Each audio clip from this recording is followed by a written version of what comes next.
فإذا وطن نفسك لمثل هذه الابتلاءات، ولا تغتر بتاريخك، بحفظك، بعلمك، لا تغتر. النفس البشرية ضعيفة، كل ما أظهرت لله ضعفك وخوفك من المعصية والزلة والخطأ، كلما كان حفظ الله لك أقرب. قال ابن أبي مليكة كما في البخاري: أدركت 30 من الصحابة كلهم يخاف على نفسي من النفاق. لاحظ، هم صحابة وناس عاديين، صحابة مات النبي صلى الله عليه وسلم عنهم وهو راض، يخاف على نفسه من النفاق.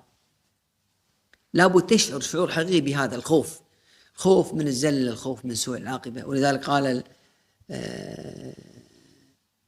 ابن رجب كلمة جميلة، قال: آخر ما يخرج من رأس الصديقين الخوف من سوء العاقبة، الخاتمة.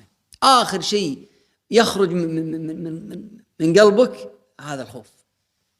فوجود الخوف علامة أن قلبك حي وقلبك صادق وانت فعلا خايف، لأنك تعرف القلوب بين أصبعين من أصابع الرحمن يقلبها كيف يشاء، وخايف أنك أنت تفتن في معصية ولا زلة ولا تطيح ولا تنحرف انحراف تبي تمالك نفسك ما تقدر.